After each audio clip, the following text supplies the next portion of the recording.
বন্ধুগণ, আমাদের ভাগ্য কি জন্মের আগেই লেখা হয়ে থাকে, নাকি এটি আমাদের কর্মের দ্বারা নির্ধারিত হয়? বন্ধুরা, ভাগ্য বরাবরই আলোচনার একটি বিষয় হয়ে থেকেছে। অনেকেই বিশ্বাস করেন আমাদের ভাগ্য আমাদের জন্মের আগেই নির্ধারিত হয়। আবার কিছু মানুষের মতে মানুষের কর্মই তার ভাগ্য নির্ধারণ করে।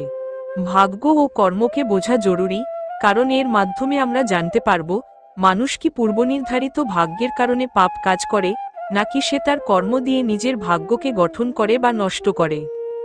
এই ভিডিওতে আমরা জানব যে ভাগ্য ও কর্মের মধ্যে কোনটি বেশি শক্তিশালী এবং কেন, আর সত্যিই কি আমাদের ভাগ্য কর্মের দ্বারা গড়ে ওঠে।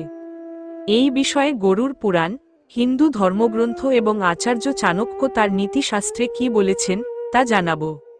এর পাশাপাশি মুসলিম, খ্রিস্টান এবং অন্যান্য ধর্মে এই বিষয়ে কি লেখা আছে সেটিও এই ভিডিওতে আলোচনা করব। নমস্কার বন্ধুগণ, হিন্দু ধর্মশাস্ত্রে লেখা আছে মৃত্যুর পর কেবল শরীর ধ্বংস হয়, কিন্তু আত্মা কখনো মারা যায় না। গরুড় পুরাণে বলা হয়েছে যে মোট 84 লক্ষ যোনির মধ্যে সবচেয়ে শ্রেষ্ঠ যোনি হল মানুষের। মৃত্যুর পর মানুষ তার কর্মের ভিত্তিতে পরবর্তী জন্মের যোনি লাভ করে। এর মানে হল মৃত্যুর পর আপনার জন্ম কোন যোনিতে হবে তা পূর্বেই নির্ধারিত হয়, অর্থাৎ জীবনে যেভাবে কর্ম করবেন মৃত্যুর পর তার ভিত্তিতেই আপনার পরবর্তী জন্ম নির্ধারিত হবে। গরুড় পুরাণ অনুসারে যে ব্যক্তি ধর্মশাস্ত্রের অবমাননা করে, ঈশ্বরে বিশ্বাস রাখে না এবং তাকে কটূক্তি করে, সেই নাস্তিক ব্যক্তির পরবর্তী জন্ম কুকুরের যোনিতে হয়। যারা বন্ধুর মতো শত্রু হয়ে থাকে এবং পিছনে আঘাত করে, তাদের পরবর্তী জন্ম এই পৃথিবীতে গিধের রূপে হয়। অর্থাৎ গরুড় পুরাণের মতে মানুষের দ্বারা এই জীবনে যে কর্মগুলো করা হয় তার ভিত্তিতে তার পরবর্তী জীবন এবং সেই নতুন জীবনে ভোগ করার কষ্ট জন্মের আগেই নির্ধারিত হয়। বন্ধুরা, আচার্য চাণক্যের মতে ব্যক্তি তার কর্মের দ্বারা মৃত্যুকেও প্রভাবিত করতে পারে।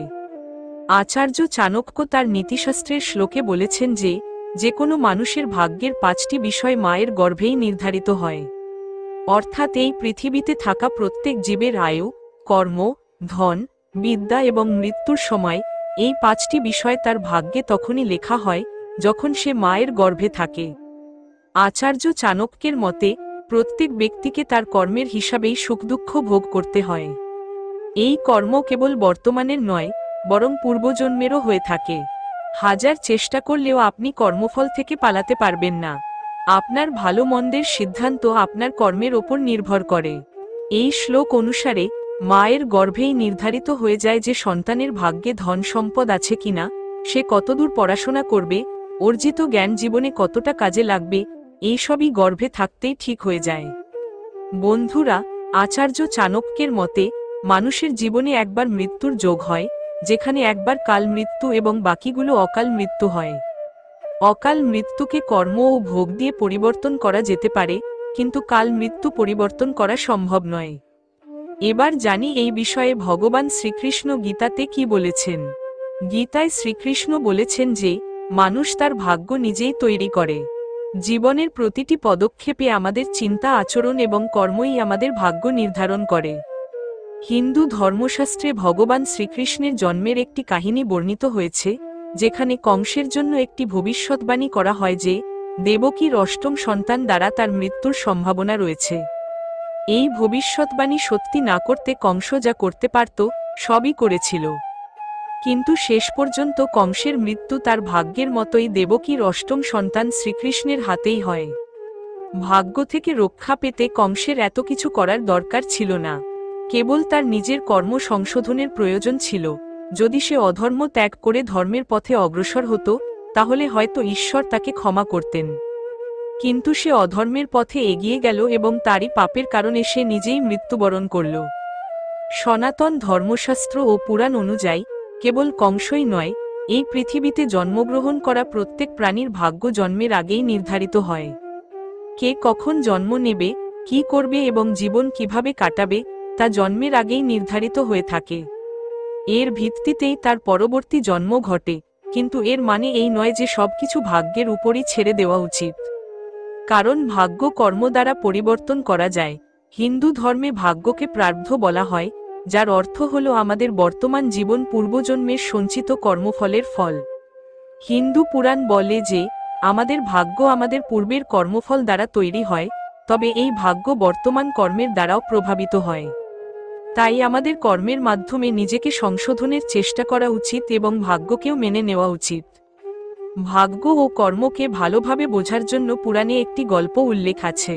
একবার দেবর্ষি নারদজি বৈকুণ্ঠ ধামে গেলেন, যেখানে তিনি ভগবান বিষ্ণুকে প্রণাম করেন।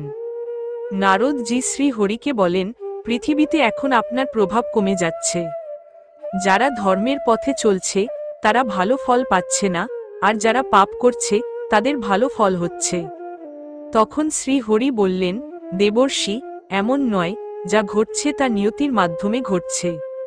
নারদ বলেন, আমি নিজেই দেখেছি পাপীরা ভালো ফল পাচ্ছে এবং ধর্মের পথে চলা লোকেরা খারাপ ফল পাচ্ছে। ভগবান বললেন, এমন একটি ঘটনা বলুন। নারদ বলেন, আমি এক জঙ্গল থেকে আসছি, যেখানে একটি গরু কাদায় আটকে ছিল এবং কেউ তাকে বাঁচাতে এগিয়ে আসেনি। তখন একজন চোর সেখান দিয়ে যাচ্ছিল, সে গরুটিকে আটকে থাকতে দেখে তার ওপর পা দিয়ে কাদা পেরিয়ে চলে গেল। সামান্য সময় পর সেই চোর কিছু সোনার মুদ্রা পেল।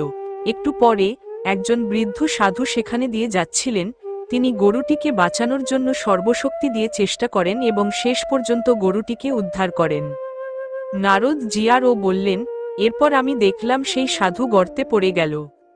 এই কথাগুলো শুনে ভগবান বললেন, এটাই সঠিক হয়েছে, যে চোর গরুর ওপর পা রেখে চলে গিয়েছিল তার ভাগ্যে ছিল এক সম্পদ, কিন্তু তার পাপের কারণে সে কিছু মুদ্রাই পেল। অন্যদিকে সাধুটির ভাগ্যে মৃত্যু ছিল, কিন্তু গরুটিকে বাঁচানোর কারণে তার পুণ্য বৃদ্ধি পেল এবং তার মৃত্যু সামান্য আঘাতে পরিবর্তিত হল। মানুষের কর্মের দ্বারা তার ভাগ্য নির্ধারিত হয়। মানুষকে তার কর্ম চালিয়ে যেতে হবে, কারণ কর্মের মাধ্যমে ভাগ্য পরিবর্তন করা সম্ভব। পুরাণ অনুযায়ী কর্মকে ভাগ্যের চেয়ে শ্রেষ্ঠ মনে করা হয়েছে, কারণ ভাগ্যের উপর আমাদের নিয়ন্ত্রণ নেই, কিন্তু কর্মের উপর আছে। কর্মের মাধ্যমে আমরা অনেক কিছু অর্জন করতে পারি। অন্য কথায়, কর্মফলই ভাগ্য, কর্ম থেকেই ভাগ্যের সৃষ্টি হয়। এজন্য কর্মকেই শ্রেষ্ঠ হিসেবে বিবেচনা করা হয়েছে। আমারও বিশ্বাস, ভাগ্য ও কর্ম দুটিই গুরুত্বপূর্ণ, তবে কর্ম ভাগ্যের চেয়ে বেশি গুরুত্বপূর্ণ, কারণ কর্ম আমাদের নিয়ন্ত্রণে থাকে, ভাগ্য নয়। কর্মের দ্বারা আমরা আমাদের ভাগ্যকে উন্নত করতে পারি, কিন্তু ভাগ্য দিয়ে কর্মকে উন্নত করা সম্ভব নয়। কঠোর পরিশ্রমের মাধ্যমে আপনি সফল হলে সেটিও আপনার কর্মের কারণেই ঘটে, অর্থাৎ আপনাকে সবসময় কর্ম করে যেতে হবে, কিন্তু যদি সবকিছু ভাগ্যের ওপর ছেড়ে দেন তাহলে আপনি কখনো সফল হবেন না। বন্ধুরা, ভাগ্য ও কর্ম আমাদের সাথে গভীরভাবে সম্পর্কিত। বন্ধুরা, যদি এই তথ্য আপনাদের ভালো লেগে থাকে তাহলে একটি লাইক দিন এবং এটি বন্ধুদের সাথে শেয়ার ও চ্যানেলকে সাবস্ক্রাইব করুন। এবং হ্যাঁ বন্ধুরা, আপনাদের মতে কর্ম ও ভাগ্যের মধ্যে কোনটি বেশি গুরুত্বপূর্ণ হওয়া উচিত তা কমেন্টে জানান। জয় শ্রীকৃষ্ণ।